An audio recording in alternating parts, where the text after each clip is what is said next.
يبدأ الانمي بتاعنا مع هيونج وهو بيتعرض للتنمر من زمايله في المدرسة، بيفضلوا يستهزئوا بيه وبيخلوه يقلد حركات الكلاب. ساعتها بقى واحد من المتنمرين بيتعصب عليه اكتر وبيضربه وبيقول له حتى تقليد الحيوانات ما انتش نافع فيها، انت حتة خنزير مفيش منك اي فايدة، وبيضربه كمان بعدها. بعدين الواد بيروح بيته وبيقعد زعلان من اللي حصل له، بيقعد شوية كده وبعدها بيقوم يعمل لنفسه حاجة علشان ياكلها. واثناء ما كان بيطبخ امه بتيجي من بره بتقول له ارتاح انت وانا هعمل لك الاكل واجيبه لك لحد عندك.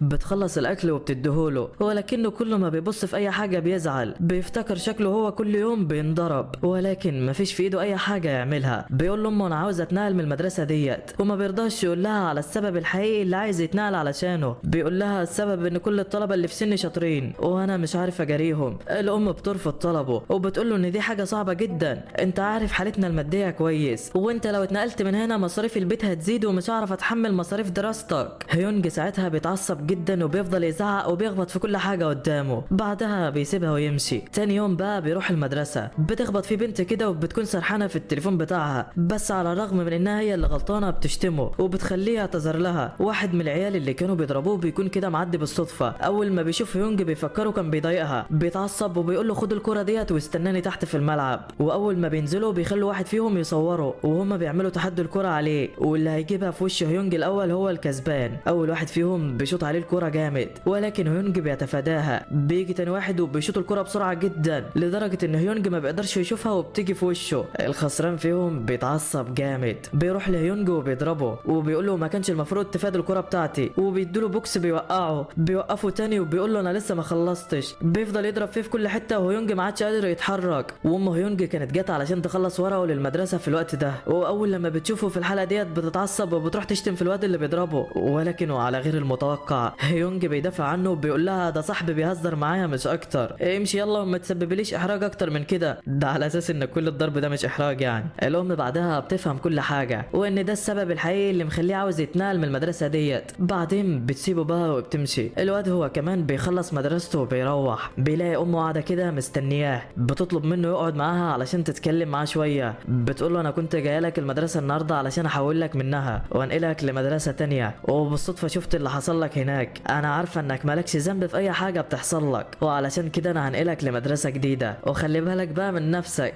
علشان هتسكن لوحدك بعد كده. هبعت لك الفلوس كل اول شهر علشان تكمل دراستك، وما تقلقش عليا انا هبقى كويسه. هيونج بيسمع الكلام وبيتاثر جدا، بيفضل بعدها يعيط وزعلان على الحاله اللي هو فيها وانه هيخلي امه تتحمل مسؤوليه اكبر من طاقتها. بس بعدين بيسمع كلامها وبيروح للمدينه الجديده. بيقول في نفسه انا لازم اثبت وجودي هنا وما اسمحش لحد يتنمر عليا مهما حصل. مدينه جديده، ناس جديده، حياه جديده بقى وكده. بيوصل عند الاوضه اللي امه مأجرها له وبيكون شكلها مبهدل خالص، ولكنه بيقول اي حاجه احسن من اللي كان بيحصل لي. بيحط حاجاته وبيروح يجيب باقي الحاجات اللي امه بعتها له. وفجاه وهو ماشي بيخبط في بنت كده. البنت وعلى غير توقعه بتعتذر له وبتقول له انها ما انتبهتش علشان بتدور على صاحبها. وهيونج وقتها بيفرح لان دي اول مره حد يعامله فيها باحترام. ولكن فجاه وهما بيتكلموا صاحب البنت بيجي وبينده عليها، بيسالها اذا كان الولد ده بيضايقها ولا لا، بس البنت بتقول له انها خبطت فيه بالغلط وهي ماشيه. هيونج بقى هو كمان في الوقت ده استغل ان صاحبها ما زعقلوش وقعد يبص له كده ويضحك. صاحبها بيتعصب وبيقول له انت بتضحك ليه؟ فهيونج بيقول له علشان خبطت في صاحبتك، على اساس انه كده يعمل لنفسه شخصيه يعني، وبيضحك في وشه تاني. ساعتها الواد بيتعصب جامد، بيمسك هيونج وبيفضل يضرب فيه بكل عصبيه. كل الناس اللي كانت موجوده بتمسك التليفونات وبتبدا تصوره، والواد كان قاعد ينضرب ومفيش حول ليه ولا قوه. بعدها بيروح اوضته وبيقعد في ركن كده يفتكر اللي حصل ويعيط. بيفتح التليفون بيلاقي صورته منشوره وجاي عليها تعليقات كتيره سلبيه، كل الناس بتشتم فيه وفي شكله. بيقول في نفسه طب انا عملت ايه لكل ده؟ ذنبي ايه ان اتخلقت بشكل ما يعجبش الناس ولا يحبوني؟ وبيفضل يعيط لحد لما بينام على نفسه. ويا دوب بينام هنا بيلاقي نفسه صاحي بس حاسس ان في حاجه غريبه في جسمه. بيروح الحمام وبيقول هو ايه اللي بيحصل؟ كل حاجه بقت قصيره بالنسبه لي ليه؟ ولكن الصدمه لما بيبص في المرايه بيلاقي حاجه مختلفه. بيلاقي واحد تاني قدامه. بيترعب وبيخرج بره علشان يشوف ايه اللي بيحصل. بيلاقي جسمه الحقيقي نايم وما فيهوش اي حاجه. بيستغرب كده وبيقول اكيد انا بحلم. بيروح على جسمه الحقيقي وبيفضل يصحيه لحد لما بيفوق، وساعتها بيشوف جسم الولد الوسيم نايم جنبه. ساعتها بقى بيفهم كل حاجه، وانه لو نام هيصحى في الجسم التاني. ولما بينام بيرجع للجسم الجديد وبيلاقي الله اكبر عليه وعلى جماله، طول وعضلات وجمال، يعني كل اللي قلبك بيحبه. تاني يوم بقى هيونج بيلبس لبسه وبيروح المدرسه الجديده. المدرس بيقدمه وبيدخل يعرف عن نفسه. كل الطلبه اول لما بيشوفوه ما بيكونوش مصدقين انسان ده ولا من كوكب تاني. بيعرفهم بنفسه وبيدخل يقعد في مكانه. اول لما بيقعد بيبص يمين كده بيلاقي نفس الواد اللي ضربه امبارح، وكمان بيلاقي البنت اللي خبط فيها هي كمان موجوده. بيترعب كده ولكنه بيفتكر انه في جسمه الجديد ومحدش يعرفه. وكمان بيلاقي الواد اللي ضربه بيعرف عن نفسه، بيقول له انا جين، اتشرفت بمعرفتك. ولكن الواد ده كان غيران منه في الحقيقه، وده لان كل البنات اعجبت بيه من اول ما دخل، حتى صاحبته كانت عماله تبص عليه هي كمان. وكان الواد متضايق جدا. بعدها بيخلص يونج المدرسه وبيخرج يتمشى. بيقول الجسم ده خفيف والحركه فيه اسهل، لازم اتعود على المشي هنا الاول علشان احافظ على مكانتي قدام الناس وما اتكسفش. بيفضل يتعلم ازاي يمشي ولكنه كان هيقع، فبيقوم لافف جسمه كده وواقف من تاني في حركه اسطوريه. ناس كانوا قاعدين كده في جنبه وشافوه بيتشقلب في الهواء وكانوا مبهورين بلياقته العاليه جدا. هيونج بيكون بقى مستغرب ازاي عمل كده، وبيفضل يجري في الشارع فرحان ومبسوط بجسمه الجديد. تاني يوم بقى بيروح يونج للمدرسه، كان تعبان وما قدرش يستنى لما الحصه تخلص فبينام. وساعتها بيقوم في جسمه الاصلي، بيفضل يحاول ينام تاني ولكن مفيش فايده، وبيكون لازم حد يصحيه والا يفضل نايم في المدرسه. وفجاه بيصحى هيونج وهو بيزعق في المدرسه. البنت اللي صحته بتقول انا لقيتك نايم فجيت صحيتك علشان محدش يشوفك وتتعاقب، انا اسفه لو رعبتك. بيقول لها لا لا ولا يهمك، انا اللي اسف علشان صحيت بالطريقه ديت. ولما بيخلص مدرسته بيروح لمحل بقاله علشان يسأل على شغل بقى بعد المدرسه. صاحب المحل اول لما بيشوفه بيكون طاير من الفرحه، وبيقول واحد بالجمال ده جاي يشتغل عندي؟ ده الزباين هتزيد في المحل وهيجي بنات كتيره تشتري مني. لسه هيتكلم فبيقول له صاحب المحل انت مقبول، ابدا يلا اشتغل من دلوقتي. ولكن هيونج بيقول له انت فهمت الموضوع غلط، انا مش جاي ادور على شغل ليا، انا جاي علشان اشوف الشغل ده لصاحبي. وبيكون صاحبه ده هو جسمه الاصلي. الراجل بيقول له انا موافق بس بشرط انك تبقى تيجي تشتري من عندنا على طول. هيونج بيقول له تمام، وعلى طول بيرجع بجسمه التاني. صاحب المحل اول لما بيشوف شكله وبيكون رافض يشغله، بيقول له انت مش هتنفع في الشغل ده. ولكن هيونج بيبهره وبيقول له انا عارف اسعار كل حاجه، بيقول له اسعار اصعب الحاجات المتشابهه. وساعتها الراجل بينبهر بذكائه وبيوافق يشغله، بس بيديله سعر قليل كده عن اللي كان هيديه لاي حد تاني. بس هيونج برضه بيوافق. بعدها بشويه هيونج كان واقف كده في المتجر عادي بيبيع بضاعه والدنيا تمام معاه،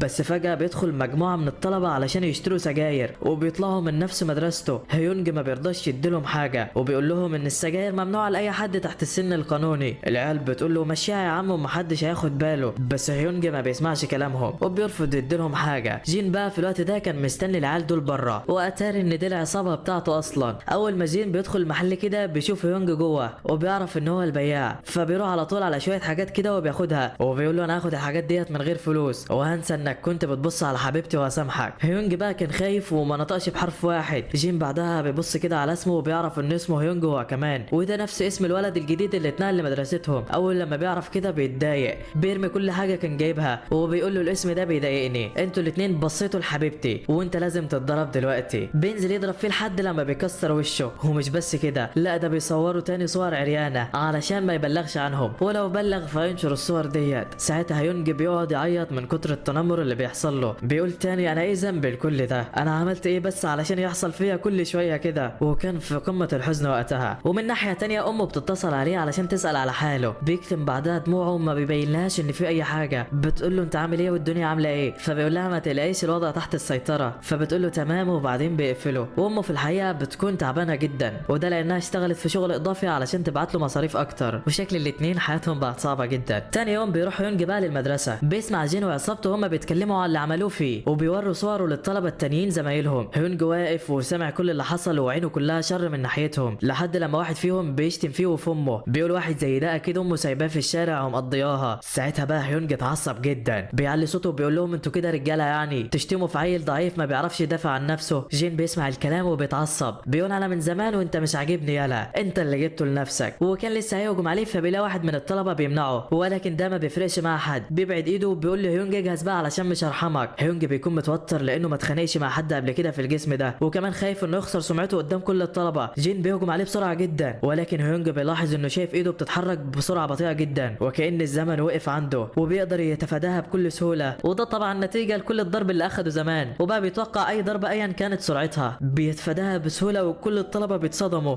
ازاي قدر يفادي اللكمه بالسرعه ديت. جين هو كمان بعدها بيتعصب، بيهجم عليه تاني من كل اتجاه، ولكنه برضه بيتفاداها، هو ما بيرضاش يهجم عليه. ساعتها هيونج بيفتكر امه، بيفتكر ازاي تعبت علشان يوصل لحد هنا، وكمان بيفتكر كل الاهانه اللي اتعرض لها من جين وهو في جسمه التاني وما كانش قادر يدافع عن نفسه. ساعتها بقى بيقرر يضربه، بيصد ضربه جين بايده وبيبص له بصه كده معناها اني مش هرحمك دلوقتي. بيجمع كل قوته وبيديله بوكس واحد بيخليه يقع على الارض ما عادش قادر يتحرك. هيونج بعدها بيقف كده قدام الفصل بعد ما خد حقه، وبيكون في قمة السعادة. بيقول في نفسه انا اتاخد حقي مرة ومش هسمح بده يحصل تاني، وبعدين بيمشي. بس بسبب اللي حصل كل العصابات اللي في المدرسة عرفوا بهيونج وعرفوا باللي عمله. بيقول له ازاي طالب لسه جاي جديد يوقف ملاكم جامد زي جين ويوقعه كمان بضربة واحدة، احنا لازم نوقف الولد ده ونعرفه حدوده. وبعدها بيروح هيونج وبيقف في المحل اللي هو شغال فيه. بيدخل عليه واحد كده باين انه خايف من حاجة، بياخد علبة من المحل وبيطلع يجري. هيونج اول لما بيشوفه بيلحقه علشان ياخد منه اللي سرقه، ولكنه بيتفاجئ بالواد داخل على مجموعة العيال اللي كانوا بيضربوه، وبيطلع الولد ده هو كمان بيتنمروا عليه وبيخلوه يسرق اي حاجة هم عاوزينها. واول لما العصابة بتشوف هيونج بياخدوه هو كمان وبيضربوا فيهم. ومش بس كده، بيخلوا هيونج والواد التاني يضربوا في بعض وبيصوروهم. ولكن فجأة كده واحد بينده عليهم. المتنمرين اول لما بيشوفوه بيترعبوا بيكونوا خايفين منه جدا. بيمسك واحد فيهم كده وبيخنقه، بيفضل يعذب فيه وبيكون متضايق جدا من اللي بيعملوه. بيقول لهم لو مسكت واحد فيكم تاني مش هرحمه، امشوا يلا من وشي دلوقتي علشان ما اعوركوش. وساعتها العيال بتخاف منه وبتهرب. وده بقى باسكو يا صديقي، اقوى طالب في المدرسة، طيب وبيساعد المحتاجين دايما وبيزعل اي حد بيجي على الضعيف واللي مش عارفين يدافعوا عن نفسهم. هيونج بعدها بيشكروا على اللي عمله، ولكن باسكو بيسألهم عن واحد اتنقل للمدرسة جديد ويقصد هيونج، وده علشان وقع جين من ضربة واحدة. بيقول لهم لو تعرفوه وصلوا له الرسالة ديت، باسكو لو شافك مش هيرحمك. هيونج بعد ما بيسمع الكلام بيكون مش فاهم ايه السبب اللي يخليه يكرهه كده، بس بيقول له تمام يعني. تاني يوم بقى في المدرسة بيكون هيونج قاعد كده لوحده. بيجي له اصحاب جين وبيكونوا عاوزينه يبقى صاحبهم، وده بسبب قوته انهم بقوا بيخافوا منه بعد اللي عمله في جين. واثناء ما كانوا بيتكلموا بيلاقوا باسكو داخل عليهم. بيروح لهيونج وبيكون متضايق منه، وده لانه بيكون مفكره جاي يستولي على الفصل ويبقى هو الكبير اللي فيه يعني. هيونج بقى ما كانش فاهم حاجة وبيكون مبسوط وبيروح له، وده لانه انقذه امبارح. بيجي علشان يسلم عليه كده ولكنه بيمسكه من كتفه وبيعمل فيه حركة بتثبته في مكانه. الكل بيكون خايف على هيونج لا يحصل له حاجة، لان دي حركة باسكو الشهيرة وما فيش حد يقدر ينجو منها. ولكن ساعتها بيفاجئهم كلهم، بيجمع كل قوته وبيقدر يفك ايده. الطلبة كلهم بيستغربوا ازاي قدر يفك حركة باسكو اللي محدش عارف يفكها. بيقول له انا كنت مفكرك باسكو اللي بتساعد الناس، بس الظاهر اني كنت غلطان. وكان لسه هيهجم عليه بيلاقي صاحب باسكو بيجي وبيتأسف له وبيقول له انه كان فاكره شخص تاني. وبعدها بياخد الواد وبيمشي، وبيكون عمل كده لان شاف باسكو هو اللي هيتأذى لو حاولوا يضربوا بعض، وانه مسك ايد باسكو بس ودي كانت النتيجة، وبتكون ايده اتجرحت جدا. صحاب جين بقى اول لما شافوا اللي حصل فرحوا جدا، راحوا لهيونج وعزموه على العشاء وقالوا له تعالى سهر معانا النهارده بالليل. هو بالفعل بيروح معاهم، بيفضلوا يهزروا معاه وفرحانين بوجوده. جين هو كمان بيجي وبينضم ليهم، وشكله رجع عن اللي في دماغه وعرف انه كان ماشي في الطريق الغلط. واثناء ما كانوا قاعدين واحد فيهم بيطلع التليفون بتاعه بيوريهم صورة هيونج في جسمه الحقيقي وهم بيضربوه، وبيفضلوا يضحكوا ويستهزئوا بيه بعدها. ساعتها بقى هيونج بيتعصب منهم، بيقوم يمسك التليفون وبيكسره، بس فجأة بيغمى عليه لان دي كانت اول مرة ليه يشرب. وبعدين بيفوق بقى في الجسم التاني، بيكون قلقان جدا وخايف انه ما يقدرش يصحى، فبينام في الجسم ده ولكنه بيصحى تاني وجسمه ما بيتغيرش، فبيقلق اكتر وبيكون خايف ان الجسم التاني يختفي زي ما ظهر. وساعتها بيلبس هدومه وبيجري علشان يروح على مكانه. بيوصل هناك واول لما بيشوفه بيطمن لما بيلاقي كل حاجه زي ما هي وانه ما اختفاش ولا حاجه. وقتها بقى جين بيساله عن السبب اللي خلاه يجي هنا، وهل اذا كان اتجرأ وجاي علشان ياخد حقه ولا ايه. فبيقول لهم لا ده هيونج زميلي في السكن وهو اللي كلمنا علشان اجي اخده من هنا. فبيتصدموا من كلامه ولكنه بيكونوا مفكرينه الخدام بتاعه وبيخلوه ياخده. بعدها بيخرج وبيقف عند آلة كده بتقيس قوة اللكمة. بيبدأ جين يتكلم مع هيونج وبيقول له ما تسيبش حد يتنمر عليك بعد كده، وهو قوي جدا مش زي ما هو فاكر. وبيعلمه شوية حركات كده في الملاكمة وبيعرفه كل الخطوات اللي تخليه يركز قوته في قبضة ايده. وبيضرب جين الآلة وبيجيب اعلى سكور فيها وهو 892. وبعدها بيسيبه هيونج وبيمشي. هيونج بقى كان مبهور من قوة لكمته وبيقول اما اجرب انا كمان. بيعمل نفس الخطوات اللي قال عليها وبيجمع كل قوته وبيضرب، ولكنها مش بتيجي في الآلة اصلا وبتكون جت في الهواء. فبيتحرك هيونج وبيمشي. تاني يوم بقى في المدرسة بيشوف هيونج الواد اللي سرق الحاجات من المحل بتاعه قبل كده، بيروح يتكلم معاه وبيكون اسمه جي. هيونج بيروح معاه وبيتكلم بكل احترام مش زي العيال التانية. بيقعدوا ياكلوا سوا والواد بيكون مستغرب ازاي واحد شكله بيتعامل معايا كده، وبيتوقع انه هيخليه تحت ايده ويستغله زيهم. بعدين بقى لما هيونج بيخلص مدرسته وبيروح بيتفاجئ بامه وهي هناك، وكانت جايبه له شويه اكل كده وحاجات علشان تديهوله، ولكنه بيكون لسه نايم. بيدخل عليها وبيقول لها ازيك يا امي، ولكنه بيفتكر ان ده مش جسمه الحقيقي، فبيقول لها اقصد زي امي يعني. بتبدا الام تتكلم معاه بعدها وبتساله هو مين، فبيقول لها ان هيونج زميله في السكن ده وده علشان نقلل المصاريف وكده.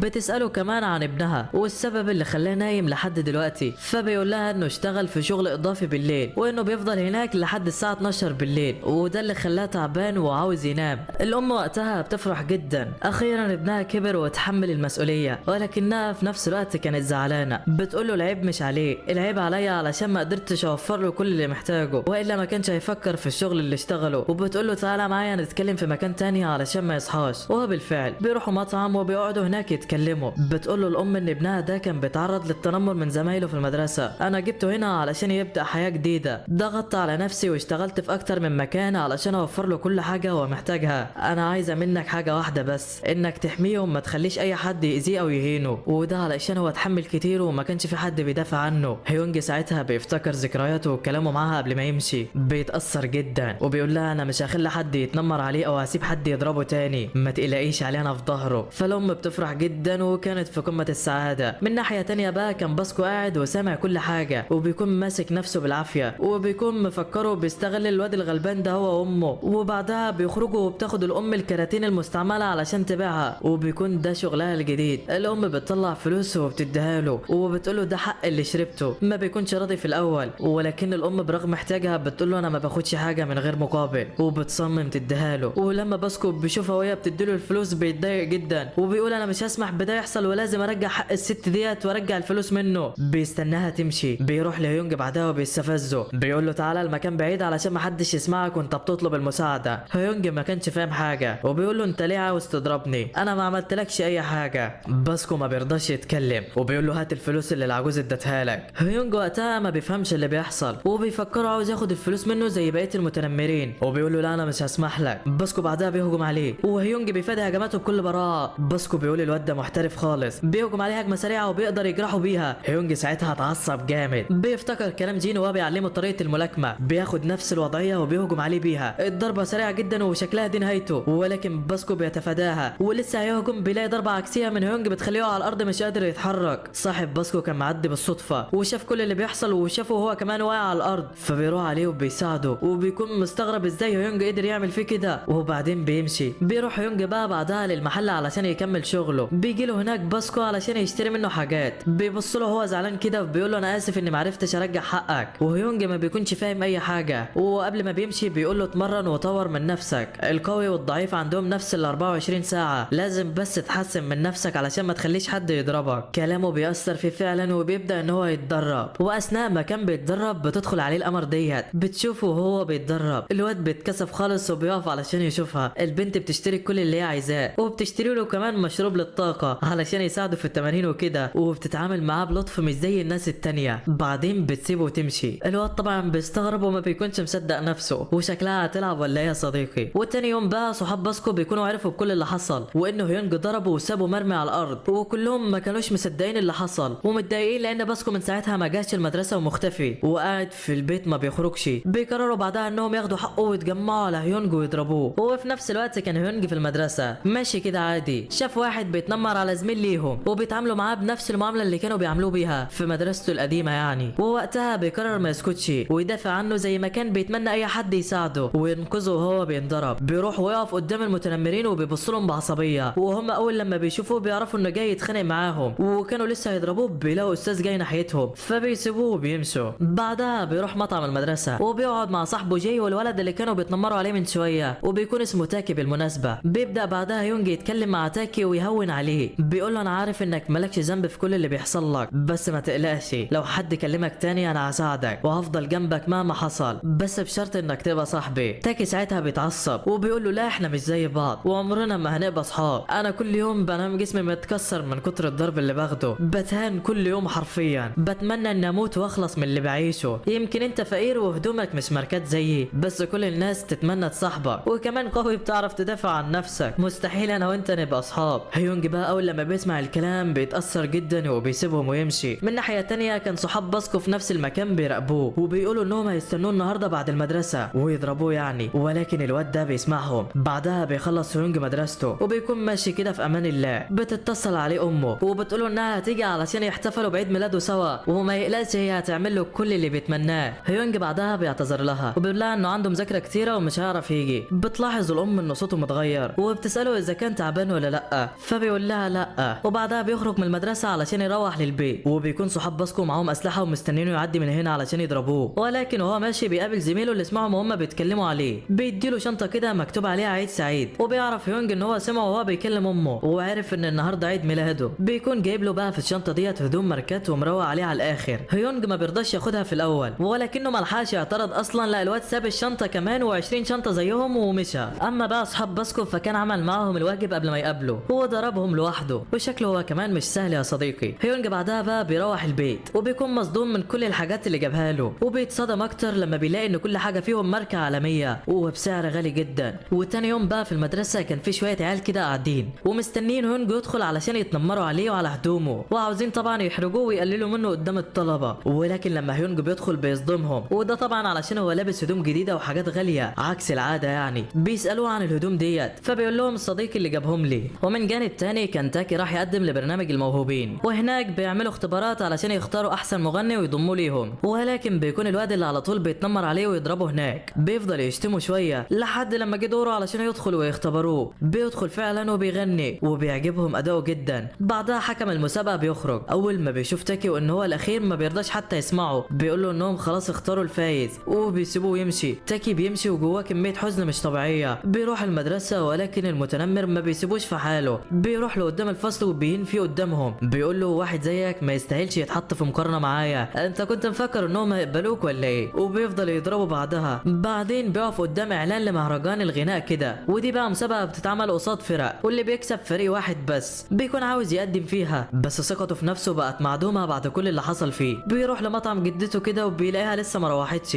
وفضلت قاعده طول الوقت ده علشان توفر له كل حاجه هو محتاجها. بيتكلم معاها شويه وساعتها بيتفاجئ بالعيال اللي ضربوه هم معديين من هناك، ولكنهم اول لما بيعرفوا انها ست وبيتعاملوا قدامها باحترام. الست بتعرض عليهم اكل وهم على طول بيوافقوا، بيفضلوا ياكلوا لحد لما بيخلصوا كل حاجه عندها. الست بعدها بتقول لهم علشان انتم صحاب تاكي خدوا الاكل ده معاكم البيت، وبتدي لكل واحد فيهم كيس اكل. بس هم اول لما بيمشوا بيرموه قدام المحل بتاعها وكمان بيشتموا فيه وفي سته. تاكي بيسمعهم وبيكون متضايق ولكنه ما كانش قادر يعمل حاجه. ومش بس كده، لا تاكي اول لما بيروح المدرسه بيتصدم لما بيلاقيهم كاتبين شتيمه في مطعم سته وكمان بيغلطوا فيها وفي اكلها. تاكي في الوقت ده بيعدي باصعب فتره في حياته، وكل يوم بيعدي عليه بيكون اوحش من اللي قبله. بيروحوا المطعم المدرسه وبيبدا المتنمرين يعملوه زي الخدام بالظبط وبيذلوه قدام الطلبه كلهم، ولكن المره دي تختلف لان هيونج بيكون هناك. اول لما بيشوفهم بيفتكر نفسه ايام زمان، ايام ما كانت المدرسه بالنسبه له كابوس ونفسه حد يصحيه منه. بيروح لهم وبيتفاجئ بالواد اللي خلص على رجاله باسكو واقف في ظهره. المتنمرين بيقولوا لهم ابعدوا من هنا والا هيحصل حاجه مش هتعجبكم، انتم 2 واحنا 3 ومعروفه مين هيفوز يعني. ولسه ما بيكملوش الكلمه بيلاقوا جيم بيقول لهم احنا كده 3، وفعلا اعداء الامس بقوا اصدقاء اليوم والدنيا اخر شياكه. المتنمرين بيتصدموا ولكن صدمتهم بتكمل لما باسكو بيحضر في المكان، بيقول لهم انتم جيتوا مع الغلبان ده علشان ضعيف لوحده، طب بصوا كده انا كمان لوحدي وانتم الثلاثه عليا، ولو ما مشيتوش دلوقتي هخلص عليكم دلوقتي. العيال وقتها بتترعب وبتسيبهم وبيمشوا زي الفراخ لان اسم باسكو طبعا لوحده كفايه يخلص عليهم. بس هم مش ناويين على خير ومش هيسيبوا تاكي الغلبان يعدي كده من غير علقه. بيستنوه بعد المدرسه وبياخدوه في مكان لوحده وبيفضلوا يضربوا فيه بكل غباء. تاكي ما عادش قادر يتحمل، ماسك في النوتة اللي بيكتب فيها كلمات الاغاني بتاعته، بيقول طالما لسه موجوده فحلمي لسه موجود وده كفايه. ولكن دي كمان ما بتسلمش منهم، بيقطعوها له وبيرموها في وشه وبيسيبوه مرمي على الارض وبيمشوا. ومن ناحيه تانية بقى هيونج كان بيتعاقب لانه كان هيبدا خناقه في المطعم. بيفضل ينظف ولكنه ساعتها بيسرح مع نفسه وبيفضل يغني اغنيه كان كاتبها لما كان في جسمه الحقيقي، وبيكون صوته حلو جدا وكلمات الاغنيه بتكون في حته تانية لوحدها، مفيش اي حد بيكون موجود الا تاكي واللي كان لسه واقع على الارض. اول ما بيسمع الصوت ده بيطلع علشان يشوف مين اللي صوته مزلزل المكان ده، بيطلع وبيلاقيه هيونج. وهيونج اول لما بيشوفه بيسكت وبيكون مكسوف ومحروق خالص، وده لانه عمره ما غنى قدام حد قبل كده وخايف ان صوته يكون وحش ولا حاجه. بس تاكي بيتكلم معاه وبيقول له صوتك ده مش طبيعي، انا اول ما سمعتك وانت بتغني حسيت ان قلبي اتحرك من مكانه، انت بصوتك ده تكسب في اي منافسه، ما تيجي نقدم في المهرجان انا وانت. هيونج بيقول له انا بفكر في ده من زمان بس ما لقيتش اللي واقف جنبي ويشجعني، تعال نعمل فريق. ساعتها تاكي بيتشجع وبيقول له يلا بينا. بيروحوا فعلا على المهرجان وبيقدموا. تاني يوم بقى هيونج بيروح لبيت تاكي علشان يشوفوا الاغاني اللي كان كاتبها وبيبداوا في التدريب. بيكون بيت تاكي وحش جدا ولكن ده ما بيفرقش مع هيونج لانه عارف الحياه دي كويس. بيطفي له النور وبيقول له لازم توفر علشان فاتوره الكهرباء. تاكي بيفرح وبيقول له رغم ان في فرق كبير ما بيننا انا حاسس انك اخويا الكبير وبتعرف انا عاوز ايه كويس، شكرا على اللي انت بتعمله يا هيونج. وبعدها بتعدي الايام ما بينهم، كل يوم بيتدربوا وبيحسنوا ادائهم اكتر واكتر. بيقول تاكي لهيونج ان صوتك حلو قوي بس انت نفسك ضعيف خايف ولازم تتدرب الايام ديت علشان ما عادش غير 3 ايام على المسابقه. ساعتها بقى هيونج بيتدرب طول اليوم، وده لانه بيصحى في الجسم التاني، بيفضل يحسن من ادائه ويتدرب تاني. واثناء ما كان بيتدرب في جسمه الحقيقي بتدخل عليه القمر ديت، بتسمعه وهو بيغني وبتقول له صوتك حلو قوي، وبتحفزه ان هو يكمل، وبتشتري له البن نعناع وبتقول له ده بقى علشان زورك ما يوجعكش. وبعدها بتسيبه وتمشي، وهو طبعا ما كانش قادر يصدق ازاي بنت في جمالها تكلمه. لا ومش بس كده، ده كمان اشتريت له البن بالنعناع. الواد بعدها بيقول انا كده اموت وانا مستريح. وتاني يوم بقى بيروح لاصحابه علشان يغني قدامهم ويوري لهم اللي وصل ليه بعد كل التدريب ده. بيغني قدامهم وهم اول لما بيسمعوه ما بيكونوش مصدقين ازاي اتطور كل ده في خلال كام يوم بس، وبيقولوا له خلاص احنا كده جاهزين نكسب المسابقه. عايش على الثقه والله. بالليل بقى بيروح تاكي وجي للمحل اللي شغال فيه هيونج، وبيكون جي جاب تاكي معاه وجومين علشان يعتذر لهيونج علشان الحاجات اللي سرقها من المحل قبل كده. هيونج بيقول لهم انا مش زعلان على حاجه، انا عارف انك سرقت علشان كنت مجبر على كده، وانا مسامحك وما تشيلش نفسك ذنب بعد كده. جاي بيشكره وبيقول له انا مش عارف اقول لك ايه والله. بيبدا يحكي له قصته بعدها، بيقول له انا كنت طالب فاشل، الكل بيتنمر عليا زي الخدم بالظبط، لحد لما جه يونج ووقف جنبي وبقى زي اخويا وما عادش اي حد يقدر يكلمني. تاكي هو كمان بيقول له ان هو ساعده، وقف قدام اخطر الناس في المدرسه بس علشان يساعدني. في الاول كنت مفكره بيستغلني، بس حسيت ان هو شخص كويس بعد كده وحسيت بالامان، ودلوقتي انا عايش مبسوط. وفجاه كده بيلاقوا باسكو واقف قدامهم بيقول لهم انتم متاكدين ان هو عمل لكم ده من غير مقابل؟ امال ليه خد الفلوس من العجوز في المطعم؟ ساعتها بقى هيونج بيحكي له كل حاجه، بيقول له ان هو خد الفلوس حق المشروب بتاعها مش اكتر. ففي وقتها باسكو بيعرف كل حاجه، وبيعرف ان هيونج شخص طيب مش زي اللي في دماغه. تاني يوم بقى كان هو يوم المهرجان، واللي هيبقى فيه مسابقه الغنى، وبيكون في طلبه كتير مقدمه وفي جمهور بيتفرج، وده اللي بيخلي هيونج متوتر وخايف من المسرح. وفجاه بيشوف البنت اللي كانت شجعته وهو بيغني في المحل قبل كده، بيروح علشان يتكلم معاها، ولكن دي بتكون كرهت الحفله وماشيه. بتقول له كل اللي هنا بيهتموا بالمظاهر مش اكتر، لو جيت ومفكر انك هتقنعني ارجع للحفله بسبب شكلك فانت غلطان. هيونج لسه هيوقفها ويقول لها على كل حاجه، بيلاقي السكيورتي بيمسك ايده وبيقول لهيونج بعدها ابعد علشان ما يحصلكش مشاكل. ولما هيونج ما بيرضاش يمشي الولد بيهجم عليه وبيضربه. ففي وقتها بيقع هيونج في الارض مش قادر يتحرك. لسه هيهجم عليه تاني بيلاقي باسكو بينده عليه، بيقول له جرب تلمسه تاني وهتشوف اللي هيحصل لك. فالواد بعدها بيسيب هيونج وبيروح يهجم على باسكو. باسكو بيقول له اخلع نضارتك يلا، ما بضربش حد الا وعيني في عينه علشان لما يخسر احس بالكسره اللي جواه. ولكنه ما بيسمعلوش وبيضرب باسكو في وشه، بيجيب دم ولكنه ثابت في مكانه ما اتحركش. الراجل بيتصدم ازاي قدر يستحمل الضربه ديت رغم اني ضاربها بكل قوتي. وساعتها بيخلع نضارته وبيقول له يلا واجهني. هيونج هو كمان بيجمع كل قوته وبيقف علشان يساعده. لسه هيهجم عليه بيلاقي البنت اللي معاه بتمنعه وبتقول له يلا نمشي من هنا من غير مشاكل. الواد بيقول لها تمام وبيركب عربيته وبيمشي. بعدها بيقعد باسكو مع هيونج وبيتاسف له، وده لانه كان فاهمه غلط وبيتعامل معاه على اساس كده. بس في وقتها بيسمعوا صوت بدء الحفله الموسيقيه، فبيسيبوا هيونج وبيمشي. بيروح هناك وبيقف هو وتاكي، وبيكون اللي كانوا بيتنمروا عليهم هم اللي هيقدموا في الاول. بيعدوا عليهم وبيقولوا لهم اتفرجوا بقى. بيبداوا يغنوا والجمهور بيتفاعل معاهم وبيقدموا عرض لا يعلى عليه. بعدها بيخرجوا بيروحوا لتاكي وبيضربوه، بيقولوا له بعدها ده بس تحيه لدخولك. هيونج بيشوفهم وبيروح جري على تاكي وبيطمن عليه. لسه هيقوم ويضربه بيلاقيه بيقول له سيبهم يفرحوا شويه علشان يبقى للفوز طعم لما نكسبهم. وبعدها بيطلعوا على المسرح علشان يقدموا العرض بتاعهم. اول لما بيطلعوا الجمهور كله بيهتف باسم هيونج وبيحيوه. بيبدا يغني ولكنه كان متوتر ومش عارف يجمع كلمات الاغنيه من كتر الخوف. بس في وقتها تاكي بيتقدم وبيبدا هو الاول. الجمهور بيتفاعل معاه وصوته كان جبار يا صديقي. هيونج وقتها بيتحمس، بيفتكر ذكرياته، بيدخل على المسرح بيغني والجمهور كله بيحس بكلام اغنيته، وحرفيا الكل بيتصدم. وبتنتهي المسابقه بفوز هيونج وتاكي. طبعا المتنمرين بيقولوا له هو فاز بسبب شكله مش اكتر، ولكن بيجي رئيس المسابقه وبيقول لهم لا دول فازوا بسبب موهبتهم، وبيلغي العقد اللي كان متفق معاهم فيه. بعدها بيروح لهيونج وتاكي بعد ما خدوا جايزتهم، بيتكلم مع تاكي وبيقول له انا فاكرك، انا غلطت علشان ما رضيتش اسمعك وانت جاي تقدم قبل كده، بس النهارده انا بعترف بموهبتك. بيطلع كارت الشركه بتاعه وبيكون تاكي مفكر خلاص ان هو يديهوله، ولكنه بيكون مطلعه لهيونج. بيقول له ده كارت الشغل بتاعي، لو عاوز تبقى شريكي فخده وهنمضي العقد دلوقتي. هيونج بيقول له طب وتاكي؟ فبيرد عليه باستهزاء وبيقول له ده كان وسيله لظهور موهبتك مش اكتر. ساعتها هيونج بيتعصب بيقول له شكرا، خلي الكارت ينفعك انا مش موافق. الكل بيتصدم من اللي عمله وان هو رفض فرصه ما تتعوضش، بس دي طبيعه هيونج يعني. بعدها بقى الاغنيه بتاعتهم بتنتشر والناس بتشوفهم في كل انحاء العالم، ولما البنت دي بتسمع الاغنيه بتتصدم، وده لانها سمعت هيونج بيغني الاغنيه في المحل اللي هو شغال فيه. بتقول مش ممكن يعرف الاغنيه ديت الا اذا كان هو نفسه، وبنعرف بعدها ان هي زيه وعايشه بجسمين زيه بالظبط. ومن هنا بيخلص الانمي بتاعنا. استنونا بقى في ملخصات تانية.